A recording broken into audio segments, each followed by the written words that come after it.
everyone. How are you all? I hope you all are very good.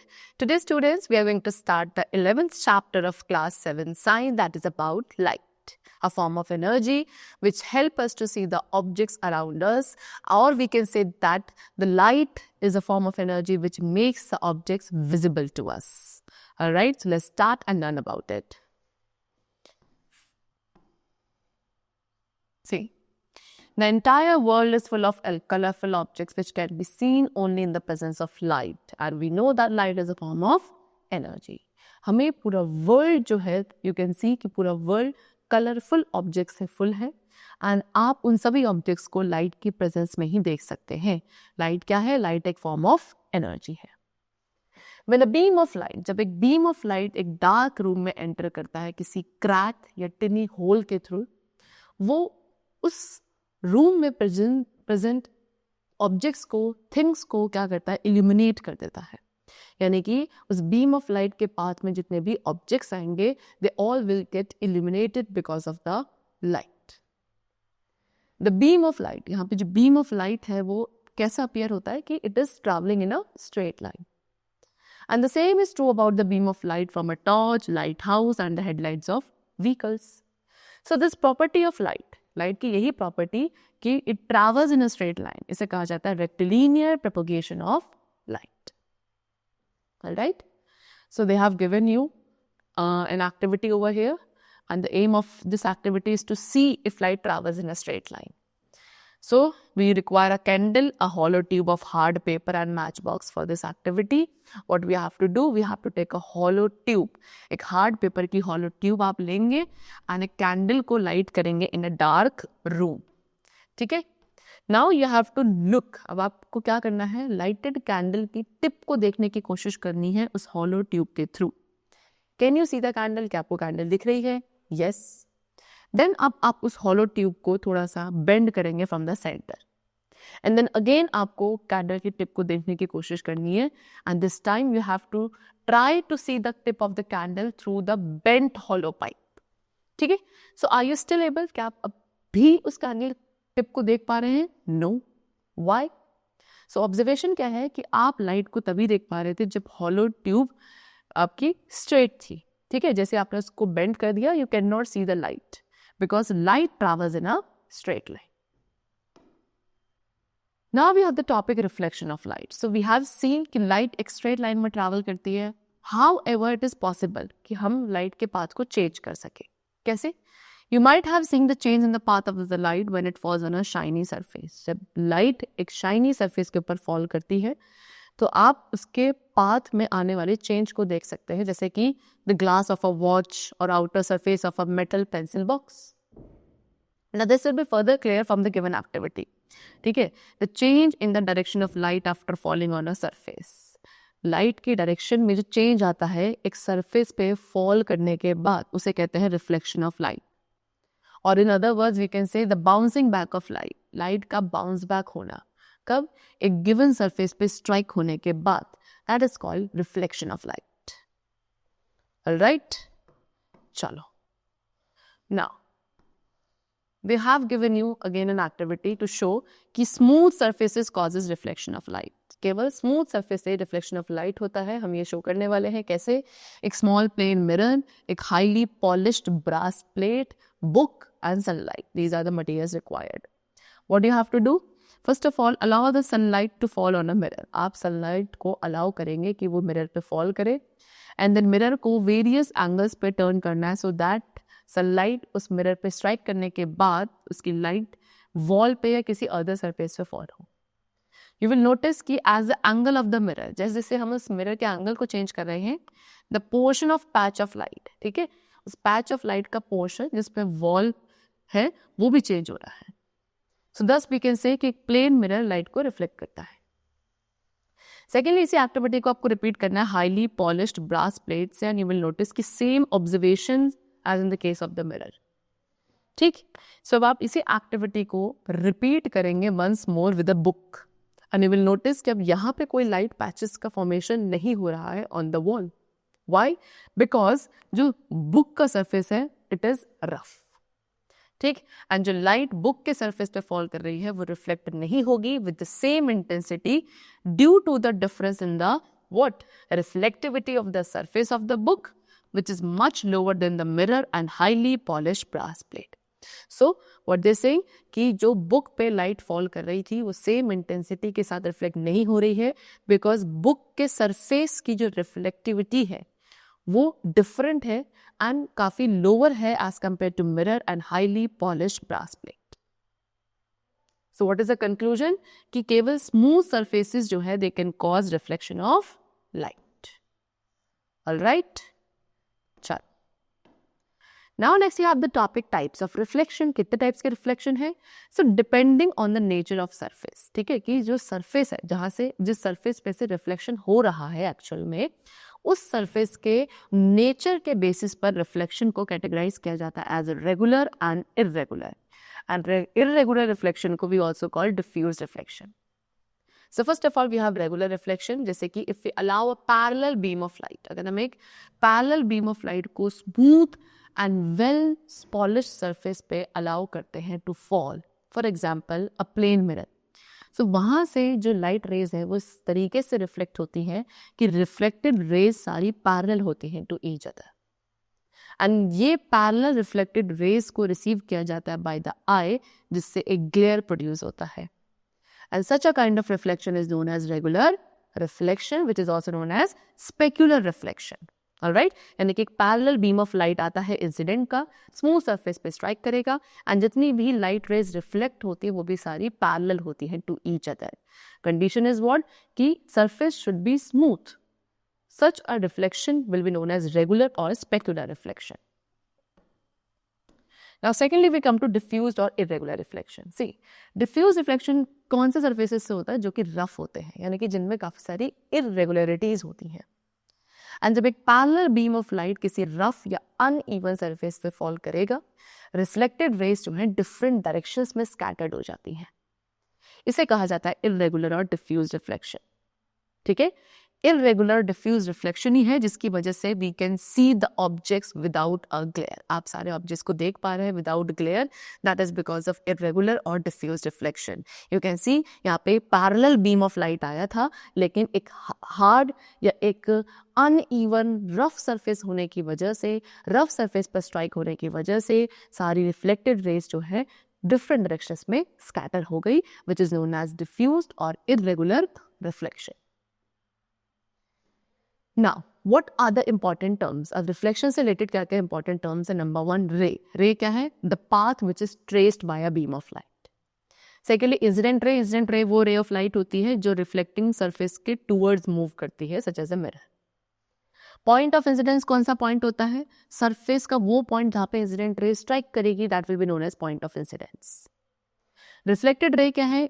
Incident ray के एक surface पे strike करने के बाद जो रे ऑफ लाइट बाउंस बैक होती है and moves away from the surface, this ray of light is known as reflected ray. यानी कि वो रे ऑफ लाइट जो स्ट्राइक होके बाउंस बैक होती है, यानी कि आफ्टर रिफ्लेक्शन जो हमें लाइट रे देखने को मिलती है, that is called reflected ray. Okay, next we have normal. Normal एक इमेजिनरी परपेंडिकुलर लाइन होती है at the point of incidence drawn perpendicular to the surface. Then we have what? Angle of incidence. The angle of incidence होता है incident ray and normal के बीच का angle. And angle of reflection है reflected ray और normal के बीच वाला angle is known as angle of reflection. So when light bounces of a surface, जब एक लाइट सरफेस से बाउंस बैक होती है वो कुछ लॉज को भी फॉलो करती है जिन्हें हम कहते हैं laws of reflection. There are two laws of reflection. Number one कि एंगल ऑफ इंसिडेंस हमेशा एंगल ऑफ रिफ्लेक्शन के इक्वल होता है. This is the first law of reflection. And secondly कि incident ray, normal ray and reflected ray they all lie on the same plane. You could see in this image the laws of reflection. ठीक, ये आपका reflecting surface है, ये incident ray है. ठीक, इस point पे स्ट्राइक करी तो ये पॉइंट जो है O point is known as point of incidence. Strike करने के बाद रिफ्लेक्टेड रे इस डायरेक्शन में चली गई जिसे हम कहेंगे रिफ्लेक्टेड रे. एंड एक परपेंडिकुलर इमेजिनरी लाइन किसके परपेंडिकुलर? पॉइंट ऑफ इंसिडेंस के perpendicular, this is known as normal ray. Now this is incident ray and this is normal ray. इसके बीच वाला यहाँ जो एंगल बनता है इसे बोलते हैं angle of incidence. Then this is what reflected ray and this is again normal ray and इसके बीच का जो एंगल होता है इसे बोलता है angle of reflection. And the first law of reflection says कि जो एंगल ऑफ इंसिडेंस है एंड एंगल ऑफ रिफ्लेक्शन एक दूसरे के इक्वल होते हैं. ठीक है. And this incident ray, normal ray and the reflected ray, they all lie on the same plane. This is the second law of reflection. It must be noted कि जो laws of reflection है students, ये हर type of reflection में ओबे किए जाते हैं.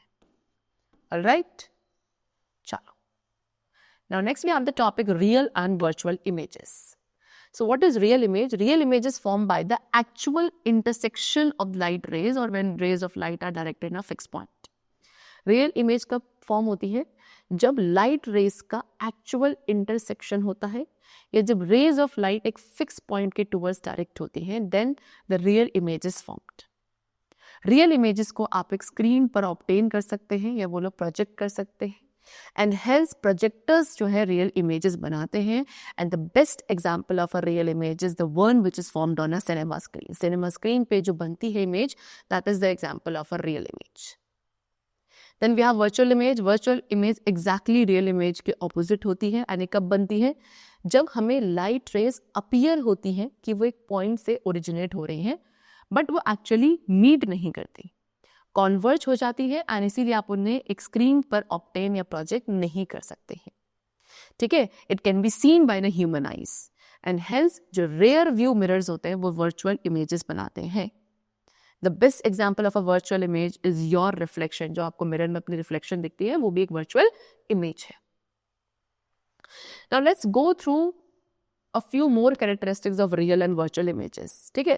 See, real images produce होती हैं intersecting rays के through and virtual images produce होती हैं diverging rays के through. Real images को आप screen पे project कर सकते हैं while virtual images cannot be projected on a screen. Third, real images two opposite lens से बनती हैं, that is concave and convex. Virtual images हमेशा upright होती हैं यानी कि सीधी होती हैं and real images हमेशा inverted यानी कि उल्टी होती हैं. Okay, now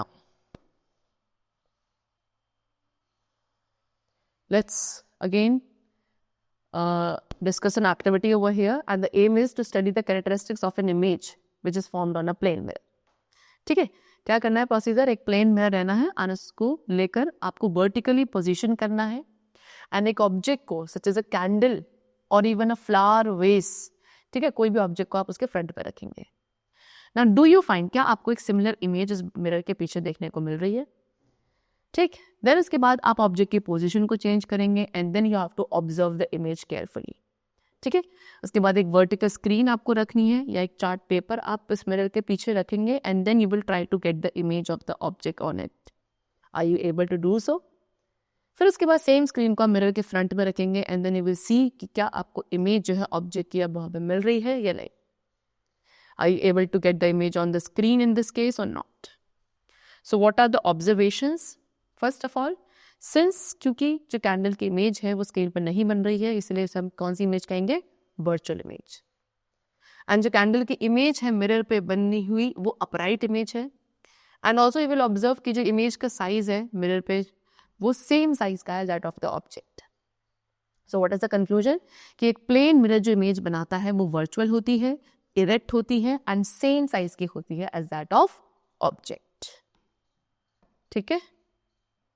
Why an ambulance? See, now they are asking you कि क्यों जो ambulance word होता है ambulances पर वो inverted manner में लिखा होता है कुछ इस तरीके से. So to understand this, let us perform an activity again. Now what do you have to do? Now we are going to observe an image formed by a plane mirror and we will see कि जो image बनाई जाती है plane mirror के through वो literally inverted होती है. So इसके लिए आपको एक plane mirror के सामने खड़ा होना है और अपनी image को observe करना है. And also you could observe the distance between you and your image from the mirror. Now you have to raise the left hand. अब आप अपने left hand को raise करेंगे and note कि image में आपको कौन सा hand raise हुआ हुआ दिख रहा है. Then आप अपने right ear को touch करेंगे left hand से and observe your image. Do you find in the image कि आपका right hand आपके left ear को touch कर रहा है? फिर इसका आपको बाद आपको एक letter लिखना है, for example R.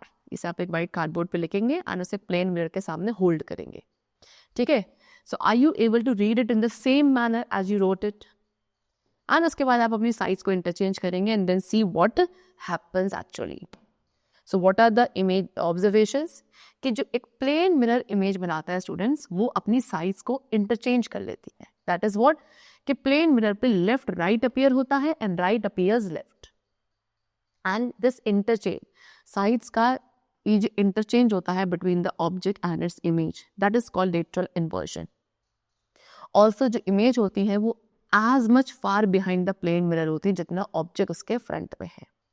This means कि बोथ इमेज एंड ऑब्जेक्ट दोनों ही मिरर से इक्वल डिस्टेंस पे होते हैं. यानी कि आपने एक्चुअल में व्हाइट कार्डबोर्ड पे आर लेटर इस तरीके से रखा था, लेकिन जब आप उसको मिरर के सामने होल्ड करेंगे तो मिरर पे जो इमेज दिखेगी that would be this one.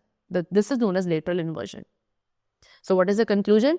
कि प्लेन मिरर के थ्रू जो इमेजेस बनाई जाती हैं वो लिटरली इन्वर्टेड होती हैं एंड जो डिस्टेंस होता है ऑब्जेक्ट एंड मिरर के बीच का वो सेम होता है as a distance between the image and the mirror. Okay, now uses of a plane mirror. Plane mirror के क्या क्या यूजेस हैं? सो प्लेन मिरर्स को हम पेरिस्कोप्स में यूज करते हैं, looking glasses, kaleidoscopes and box type solar cookers etcetera. Now next we have the topic spherical mirrors. So we have observed the images formed by a plane mirror. Now we will see the images जो ऐसे mirrors के through बनाई जाती है जिनका surface curved होता है and they are called spherical mirrors. So now take a new shining spoon. एक new shining spoon लेनी है और आप अपने face को उसके close लेकर आएंगे to its bulging side. ठीक, you will see कि आपको अपने face की erect image देखने को मिल रही है. Then आप उसके inner side of the spoon को टर्न करेंगे and then again see your face in it. You will see कि वहाँ पे आपको एक इन्वर्टेड इमेज दिख रही है अपने फेस की. सी ये बल्जिंग साइड पे आपको अपनी इरेक्ट इमेज मिली एंड जो इन्वर्ट कर्व्ड वाली साइड थी अंदर उस पर आपको इन्वर्टेड इमेज मिल रही है. So basically students spherical mirrors जो हैं वो टू टाइप्स के होते हैं, that is concave mirror and the other is convex mirror. Okay, चलो. So we know the half of a reflecting sphere. एक रिफ्लेक्टिव स्फेयर का हाफ पार्ट स्फेरिकल मिरर होता है एंड अगर वो रिफ्लेक्टिव सरफेस अंदर की तरफ कर्व्ड है उसे हम कॉनकेव मिरर कहेंगे एंड अगर वो आउटवर्ड्स है तो उसे हम कॉन्वेक्स मिरर कहेंगे. सो देयरफॉर एक स्पून भी कर्व्ड मिरर की तरह बिहेव करती है. स्पून की जो इनर साइड है वो कॉनकेव साइड है एंड जो बैक यानी कि आउटर बल्जिंग वाली साइड जो थी वो कॉन्वेक्स साइड थी. ठीक है, चलो. Now uses of spherical mirrors. सबसे पहले concave mirror, which is a kind of spherical mirror. इसके क्या uses हैं? So number one, concave mirrors का use dentist करते हैं teeth की एक large virtual image obtain करने के लिए. Secondly, headlights of car और torches में भी concave mirrors का use होता है. Thirdly, as a makeup and shaving mirrors में हम concave mirrors का use करते हैं. Then concentrator type solar cookers में कॉनकेव मिरर्स का यूज किया जाता है. रिफ्लेक्टर टाइप टेलीस्कोप्स सभी कॉनकेव मिरर्स यूज होते हैं. Then we have convex mirror. Convex mirrors का व्हीकल्स में या रेयर व्यू मिरर्स में यूज करते हो सिंस क्योंकि वो ऑब्जेक्ट्स की जो इमेज है उसे एक लार्ज एरिया पे स्प्रेड कर देते हैं. सेकेंडली, शॉप्स और मॉल्स में सर्विलेंस के लिए भी convex mirrors are being used. Now next we have the topic lenses. See lens क्या है? Lens is a piece of transparent medium. ठीक है, एक ट्रांसपेरेंट मीडियम का पीस जो कि बाउंडेड होता है टू कर्व्ड सरफेसेस से, that is known as lens. And lens therefore allow the light to pass through them. अब यहाँ पे हम दो बेसिक लेंसेज के बारे में पढ़ेंगे, again convex and concave. A lens which is thicker in the middle, एक ऐसा लेंस जो बीच में से थिक होता है एंड एजेस पे से थिन होता है, that is called convex lens. But the lens जो कि मिडिल में थिन होगा एंड एजेस पे थिक होगा, that will be known as concave lens. This is a concave lens and this is convex lens. First of all will talk about convex lens. So you must have seen the use of a magnifying glass. ठीक है, magnifying glass का use किया जाता है sunlight को एक paper sheet पे focus करने के लिए, जिससे पेपर क्या होता है, it will burn after some time. So convex lens क्या कर सकता है? कॉन्वेक्स लेंस सनलाइट को कॉन्वर्ज या फोकस करता है एक पर्टिकुलर पॉइंट पे. अगर ये पॉइंट आपके पीस ऑफ पेपर पे लाई करेगा तो paper will start burning and this implies कि कॉन्वेक्स लेंस कैसा लेंस है? कॉन्वर्जिंग लेंस होता है. देन द पॉइंट, वो पॉइंट जहाँ पे रेज ऑफ लाइट मीट करेंगी उसे हम फोकल पॉइंट और फोकस कहेंगे. एंड लेंस एंड फोकस के बीच का जो डिस्टेंस होता है that is called focal length. Alright, चलो। Now image form by a convex lens. अब कॉन्वेक्स लेंस कैसी इमेजेस बनाता है students? So if convex lens, अगर आप कॉन्वेक्स लेंस को एक ऑब्जेक्ट के क्लोज रखेंगे लाइक अ प्रिंटेड शीट, तो प्रिंट आपको magnified, virtual and erect appear होगा। इसी रीजन की वजह से कॉन्वेक्स लेंस को as a magnifying glass use किया जाता है सिंपल माइक्रोस्कोप में। बट इफ द ऑब्जेक्ट, अगर ऑब्जेक्ट आपका जैसे कि वेल इल्यूमिनेटेड ऑब्जेक्ट है लाइक ए ट्री, आउटडोर और कैंडल, सो अगर ऑब्जेक्ट आपका लेंस से काफी दूर है तो उसकी इमेज को आप लेंस की अदर साइड पे ऑब्टेन कर सकते हैं on a screen. And image inverted and real होती है। एंड अगर ऑब्जेक्ट को आप लेंस के ज़्यादा क्लोज लेकर आएंगे तो इमेज आपके लेंस से उतनी ही दूर होती चली जाती है and increases also in the size.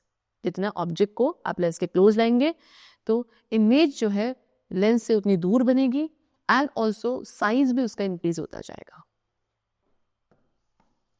Now next we have concave lens. If a concave lens, अगर आप कॉनकेव लेंस को एक प्रिंटेड शीट पे रखते हैं तो वो एक स्मॉल एंड वर्चुअल इमेज बनाता है। एंड एज द लेंस, जैसे जैसे आप लेंस को शीट से दूर लेकर जाएंगे, जो प्रिंट है वो स्टिल कैसा रहेगा? Small in size, erect and virtual. Okay, अब कॉन्वेक्स लेंसेज, कॉनकेव लेंसेज का यूज किया जाता है बाइनोक्यूलर्स में, camera lenses, telescopes, eye glasses etcetera.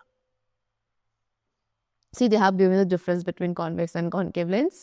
ठीक है, सो कॉन्वेक्स लेंस आपके मिडिल में थिक होते हैं एंड एजेस पे thin, versus concave lens edges पे थिक होंगे एंड मिडिल में थिन। थिक, चल। कॉन्वेक्स लेंस को जब आप ऑब्जेक्ट के क्लोज रखेंगे तो एक virtual, direct and magnified image बनती है, वेरस कॉनकेव लेंस को जब ऑब्जेक्ट के क्लोज रखा जाता है तो वो virtual, direct and diminished image बनाता है। कॉन्वेक्स लेंस को ऑब्जेक्ट से दूर रखेंगे तो वो रियल इन्वर्टेड इमेज बनाएगा एंड इस इमेज को मैग्नीफाइड या डिमिनिश्ड किया जा सकता है डिपेंडिंग कि ऑब्जेक्ट का डिस्टेंस कितना है from the lens. Versus concave lens को जब आप ऑब्जेक्ट से दूर रखोगे तो वो एक virtual, direct and diminished image बनाता है for all the positions of the object. Okay, now next we have the topic colours in a beam of light. So you have to take a transparent ruler and उसका sunlight पर hold करेंगे and then आप उसकी positions को थोड़ा सा adjust करेंगे जब तक आपको वेरियस कलर्स का एक ह्यू देखने को नहीं मिलता। यू विल नोटिस कि जो वाइट सनलाइट है वो 7 डिफरेंट कलर्स में स्प्रेड हो रही है एंड आप इन 7 कलर्स को स्काई में भी देख सकते हो in a rainbow which is formed after it has rained and the air is still laden with moisture. So actual में वो सनलाइट जब रेन ड्रॉपलेट्स के थ्रू पास हो रही है तो वहां पे एक बैंड ऑफ कलर्स देखने को मिल रहा है which we call a rainbow. Okay, next we have what? Newton's colour disc. So this is Newton's disc. ठीक है, सी न्यूटन्स कलर डिस्क क्या है? एक डिस्क है कार्डबोर्ड या मेटल की जिसको 7 सेक्टर्स में डिवाइड किया जाता है and they are painted in the colours of VIBGYOR. ठीक है, एंड जब आप उस डिस्क को बहुत फास्ट ही रोटेट करोगे तो वो आपको ऑलमोस्ट वाइट कलर की दिखने लगेगी। ऐसा क्यों? क्योंकि हर एक कलर की जो इमेज है ऑन द रेटिना वो इरेज नहीं हो रही है before the image of the other colour forms on it due to the fast movement of the disc. ठीक है, यानी कि पहले वाले कलर की जो इमेज है वो रेटिना से क्या नहीं होती? इरेज नहीं होती, उससे पहले ही अदर कलर की इमेज वहां पे फॉर्म हो जाती है ना? क्यों? क्योंकि आप डिस्क को बहुत फास्टली मूव कर रहे हो एंड इसी फिनोमिना को कहा जाता है persistence of vision. And the reason कि क्यों डिस्क का जो कलर है वो हमें एग्जैक्टली वाइट नहीं दिखता, बिकॉज जो कलर है डिस्क पे एग्जैक्टली जो है एग्जैक्टली उन कलर्स में नहीं है जो एक नेचुरल स्पेक्ट्रम ऑफ लाइट में देखने को मिलते हैं। ठीक है, the chapter is completed over here and I hope that you must have understood the concept of light, the different types of mirrors and lenses, their uses, and also the concept of what? The rainbow or the Newton's disk. All right, so let's meet in the next session very soon, and then take care of yourself and thanks to all.